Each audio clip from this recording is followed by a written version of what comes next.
नमस्कार दोस्तों, स्वागत है आपका appendix 2A 3A Gurukul channel पर। आज की इस वीडियो में हम appendix 3A accounts department promotion exam का कंप्लीट गाइड समझेंगे। ये वीडियो खास तौर पर उन कर्मचारियों के लिए है जो सीनियर अकाउंटेंट है, अभी जो लेवल 6 4200 ग्रेड पे का जॉब है उस पे है। उनसे उनका सुपरवाइजरी पोस्ट जो लेवल 8 का होता है 4800 ग्रेड पे का, उसमें प्रमोशन पाना चाहते हैं। तो वीडियो को पूरा देखें क्योंकि इसमें eligibility, exam pattern, syllabus, passing marks, career progression सब कुछ आसान भाषा में आपको समझाया जाएगा कि अपेंडिक्स 3 एग्जाम बहुत इंपॉर्टेंट एग्जाम है आपके सुपरवाइजरी पोस्ट में जाने के लिए।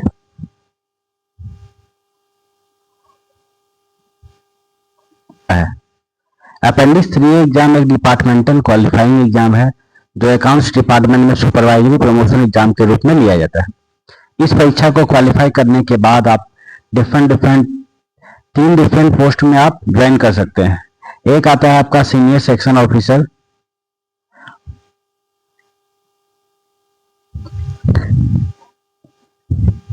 इस परीक्षा को क्वालिफाई करने के बाद आप बन सकते हैं एसएसओ अकाउंट्स।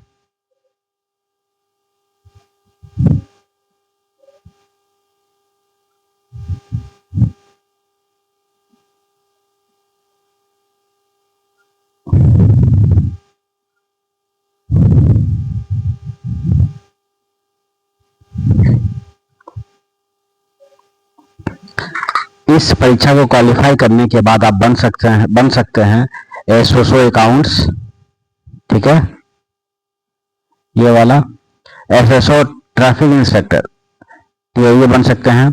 और थर्ड है आपका एसएसओ इन स्टोर्स अकाउंट, आईएसए बोलते हैं इसको, ठीक है। ये तीनों का तीनों सुपरवाइजरी पोस्ट है। पहले क्या था, पहले ये तीनों अलग अलग कहते थे, लेकिन इन्हें अब मर्ज कर दिया गया है, ठीक है। ये कब मर्ज हुआ है, ये 2023 में इसको मर्ज कर दिया गया है। प्रोस्पेक्टिव डेट है ये न्यू पैटर्न का 21 अगस्त 2023, ठीक है। और ये एग्जाम जो है कौन कंडक्ट करेंगे, रेलवे बोर्ड कंडक्ट करेगा ये एग्जाम रेगुलर इंटरवल पर। अपेंडिक्स 3 का एग्जाम कौन कंडक्ट करेगा, तो रेलवे बोर्ड कंडक्ट करेगा रेगुलर इंटरवल पर। लेकिन रेगुलर इंटरवल क्या होगा ये स्पेसिफाई नहीं है। जैसे कि अभी रिसेंट में पहली बार एग्जाम कब हुआ था 2023 में, और 2024 में कोई एग्जाम नहीं हुआ। ये अब 2025 में अप्रैल मई में होने वाला एग्जाम, संभावना है कि अप्रैल मई में हो जाए। तो एक साल का अल्टरनेट में हो रहा है, नेक्स्ट कब होगा ये कोई फिक्स नहीं है। लेकिन रेगुलर इंटरवल में मुझे लगता है कि 2027 में होगा, ऐसा चांसेस है, ऐसा कोई फिक्स नहीं है। तो सबसे पहला कंडीशन है कि अपेंडिक्स 2A का जो एग्जाम है वो पास होना चाहिए।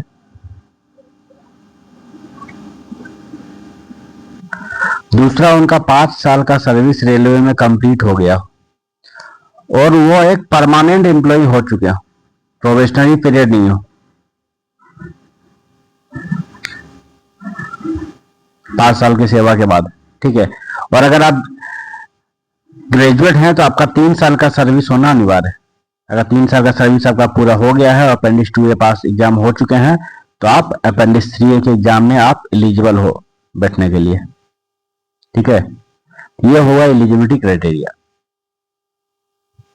एग्जाम का एग्जाम पैटर्न कैसा होता है, ठीक है। तो अपेंडिक्स 3A परीक्षा जो रेलवे बोर्ड कंडक्ट करती है और यह सीबीटी मोड में होता है एग्जाम, पेन पेपर मोड इसमें अलाउ नहीं है। ये क्या होता है, सीबीटी मोड होता है, कंप्यूटर बेस्ड टेस्ट। इसमें 3 ऑब्जेक्टिव पेपर होते हैं और 1 सब्जेक्टिव पेपर होता है। तो ऑब्जेक्टिव सब्जेक्टिव दोनों पेपर इसमें होता है, ठीक है। इस पेपर हर पेपर में कितना क्वेश्चन रहेगा ऑब्जेक्टिव पेपर में, तो 100 एमसीक्यू रहेंगे, ठीक है। और ये कितने ड्यूरेशन क्या रहेगा इसका, 2 आवर का रहेगा। 100 एमसीक्यू 100 मार्क्स, ठीक है, ये इंपॉर्टेंट है आपका। और एक सब्जेक्टिव पेपर होगा, सब्जेक्टिव पेपर 200 मार्क्स का होगा और ये 3 आवर्स का होगा, ठीक है। और जो भी होगा रिजल्ट दोनों मिला करके किया जाएगा।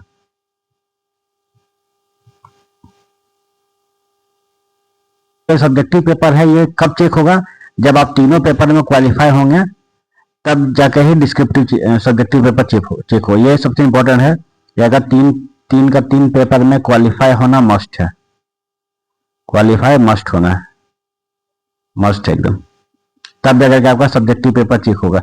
अगर किसी एक पेपर में भी आप कम फेल हो गए तो आपका सब्जेक्टिव कॉपी चेक ही नहीं होगा। ये सबसे इंपॉर्टेंट बड़ी बात है। तो जो फेल हो गया उनका सब्जेक्टिव का मार्क्स वो नहीं करेगा रिजल्ट में, क्योंकि उनका कॉपी चेक ही नहीं हुआ है। ये बहुत इंपॉर्टेंट है।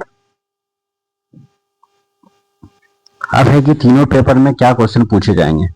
तो पेपर 1 होगा एमसीक्यू का, 100 क्वेश्चन होगा, 100 मार्क्स का।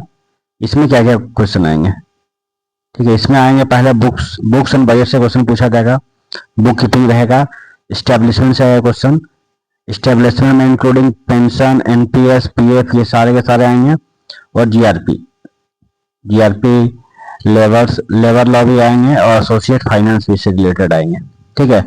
और इस पेपर में पास मार्क्स कितना है 40%। अगर जनरल है आप तो 40% लाने पे ही आप पास हैं। इससे आपका 39 आ गया, 30 आ गया तो आप फेल कहलाएंगे, ठीक है। एक भी पेपर में फेल है तो सब्जेक्टिव चेक होगा नहीं। तो पेपर 1 का ये सिलेबस है हमारा। नेक्स्ट देखता हूँ पेपर 2 का सिलेबस क्या है। पेपर 2 का सिलेबस है, इसमें स्टोर्स अकाउंट से क्वेश्चन पूछे जाएंगे, स्टोर और वर्कशॉप दोनों से। Stores account including COS procedure and associate finance, workshop account included workshop manufacturing suspense account, workshop costing and associate finance. इसमें भी पास मार्क्स कितना 40। तो मेनली किससे है, स्टोर और वर्कशॉप, इसमें रहेगा स्टोर वर्कशॉप। और पेपर 1 में क्या था, GRP expenditure, establishment, pension, books budget, book keeping, सब इसमें पेपर 1 में। पेपर 3 में क्या है, पेपर 3 में ट्रैफिक, बस ट्रैफिक याद रखना, ट्रैफिक अकाउंट से related finance, traffic statistics, station account, inspection, इसमें 40% लाना अनिवार्य है। तो ये 3 हमारा हो गया एमसीक्यू टाइप का क्वेश्चन, ऑब्जेक्टिव क्वेश्चन, 3 पेपर। एक दिन में 2 पेपर होंगे, ठीक है। और सेकेंड डे में 1 पेपर ऑब्जेक्टिव का और 1 पेपर सब्जेक्टिव,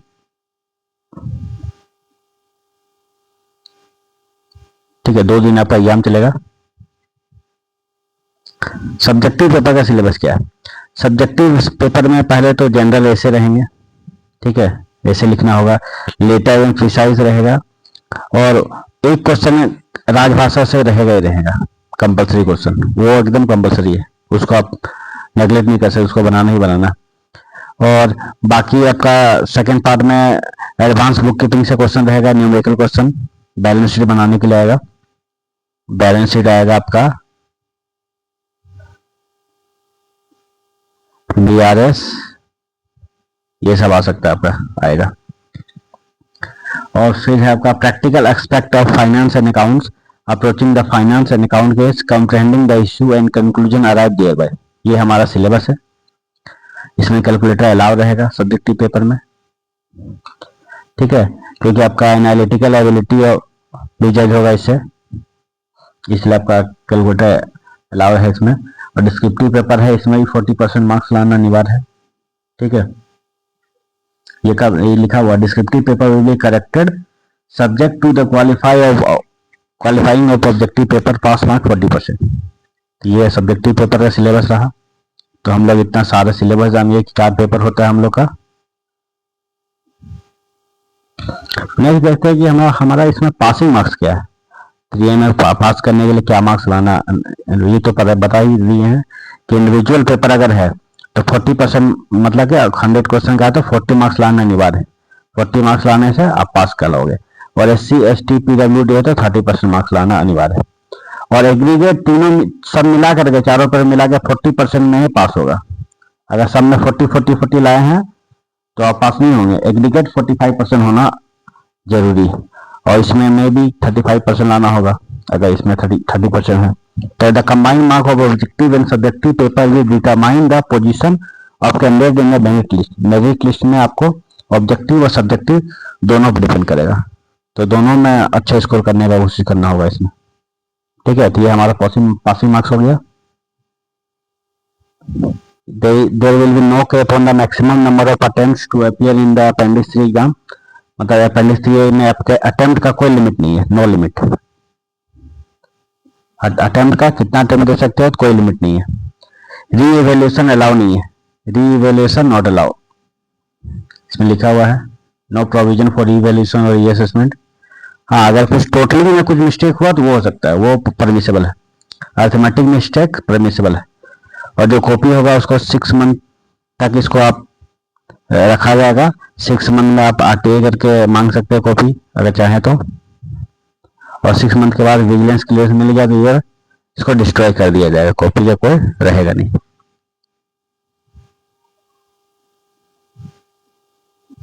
नेक्स्ट हम समझते हैं सबसे इंपॉर्टेंट चीज है करियर प्रोग्रेशन कैसे है। जैसे अभी आप 4200 ग्रेड पे में हो, जो कि लेवल 6 का पोस्ट है, ठीक है। आप अपेंडिक्स 3 एग्जाम जैसे आप क्वालिफाई करते हो तो आप किस में चले जाओगे, 4800 ग्रेड पे में मिल जाएगा आपको लेवल 8। लेवल 7 नहीं है। रेलवे का एकमात्र डिपार्टमेंटल एग्जाम, एकमात्र ऐसा पोस्ट अकाउंट्स डिपार्टमेंट में है, अकाउंट्स डिपार्टमेंट, जिसमें कि आपका ये एक जंप हो जाता है कि स्किप होता है। लेवल 7 है ही नहीं, ये स्किप हो जाता है। यहाँ पे आप लेवल 6 से सीधा लेवल 8 जंप होता है, तो सैलरी में अच्छा ग्रोथ दिखेगा आप लोग को यहाँ पे। इसलिए ये एकदम टारगेट करोगे, ये बन ही जाना है क्योंकि लंबा ग्रोथ है। और इसमें खास बात क्या है कि अगर आप 4800 पे ले लेते हो और आपका 4 साल का सर्विस हो गया, आफ्टर 4 ईयर्स आपको बाय डिफॉल्ट 5400 ग्रेड पे मिल जाएगा, जो कि एक लेवल 9 का पोस्ट है। पहले 4200 grade pay level 6 senior accountant, फिर 4800 ग्रेड पे ये बनोगे और आफ्टर 5 ईयर आपको 5400 मिल जाएगा। तो ऐसा कोई भी डिपार्टमेंट रेलवे में ऐसा नहीं है। और इसमें खास बात है कि इसमें एग्जाम के थ्रू बनना होगा। रेलवे के बाकी डिपार्टमेंट एग्जाम हर एक स्टेप बाय स्टेप नहीं है, लेकिन इसमें आपको अकाउंट्स में हर प्रमोशन के लिए आपको एग्जाम क्वालिफाई करना ही पड़ेगा। पहले 2A पास करते हो, फिर 3A पास करो, फिर ऑफिसर बनना है तो LDC का एग्जाम देना, क्वालिफाई करना हुआ होगा आपको, ठीक है। तो 5400 मिल जाएगा आपका। तो इसके बाद आप बन सकते हो लेवल 10 में जा सकते हो अगर LDC क्वालिफाई करते हो तो, लेवल 10। तो यह करियर प्रोग्रेशन इसका हो गया है कि इसमें निगेटिव मार्किंग भी है, ठीक है। निगेटिव मार्किंग कैसे है, 1/4, मतलब हर 4 मिस्टेक पे आपका, हर 4 मिस्टेक पे -1 मार्क आपको मिलेगा, ठीक है।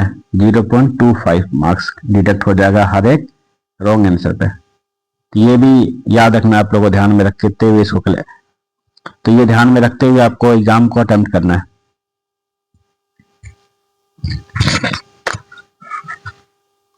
ये है आपको हर एक रॉन्ग आंसर पे आपका 0.25 मार्क्स काट लिया जाएगा, मतलब हर 4 मिस्टेक आप करते हो, ठीक है, तो आपका 1 मार्क डिडक्ट कर दिया जाएगा। ये हो गया। और क्वेश्चन पेपर जो है बाइलिंगुअल में रहेगा, ये पॉइंट भी आप याद रखो। इस पेपर में MCQ क्वेश्चन में नेगेटिव मार्किंग भी है। आपका 0.25 मार्क्स हर रॉन्ग आंसर पे काट लिया जाएगा, मतलब अगर आपका 4 मिस्टेक करते हो आप तो आपका 1 मार्क्स काट लिया जाएगा, 1 मार्क्स, ठीक है। ये पॉइंट याद रखना।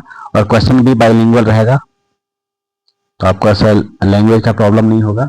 आप जब चाहोगे तो क्वेश्चन का लैंग्वेज चेंज हो जाएगा।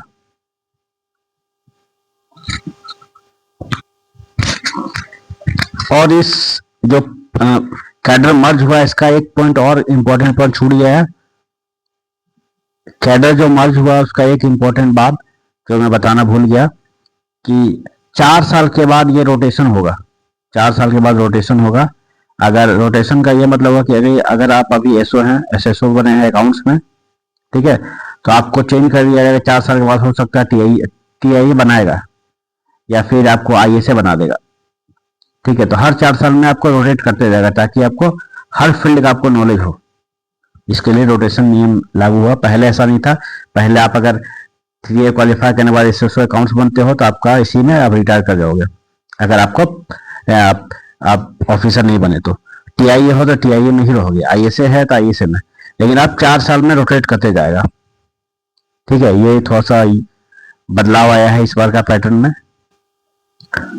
और इसमें है कि आपको जब भी आपको पोस्टिंग के पहले आपको 1 मंथ का ऑनलाइन ट्रेनिंग भी दिया जाएगा। 1 मंथ का ऑनलाइन ट्रेनिंग, चीज़ों को समझने के लिए, इनसे पोस्ट के बारे में, कैसे आपको क्या काम करना है। एक orientation, common orientation training programme होगा, ठीक है। उसके बाद आपको 15 डे के लिए आपको फील्ड ट्रेनिंग दिया जाएगा under the supervision of SSO, ISA और TIA, ठीक है। और हर 4 साल के बाद एक रिफ्रेशर कोर्स भी आप लोगों को कराया जाएगा, ताकि आप हर फील्ड का नॉलेज आपको मिलते रहे। कि आपको चेंज कराएंगे तो उससे पहले आपको उसके बारे में जानकारी दिया जाएगा, ठीक है। ये सब पॉइंट था इसमें।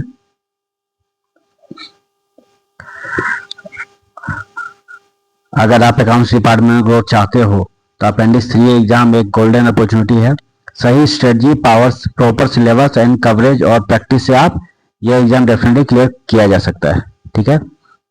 अगर आपको ये वीडियो कंप्लीट गाइड हेल्पफुल लगी हो तो वीडियो को लाइक, चैनल को सब्सक्राइब और शेयर करें और बेल आइकन भी दबाएं, ठीक है। ऐसे ही डिटेल्स तैयारी वीडियो के लिए जुड़े रहें अपेंडिक्स 2A 3A गुरुकुल के साथ, ठीक है। Thank you for watching this video. बस कवरेज और प्रैक्टिस से ये एग्जाम डेफिनेटली क्लियर किया जा सकता है, ठीक है। अगर आपको ये वीडियो कंप्लीट गाइड हेल्पफुल लगा हो तो चैनल को लाइक करें, चैनल को सब्सक्राइब करें, शेयर करें और बेल आइकन भी दबा दें, ठीक है। ऐसे ही डिटेल तैयारी वीडियो के लिए जुड़े रहे अपेंडिक्स 2A 3A गुरुकुल से। Thanks for watching.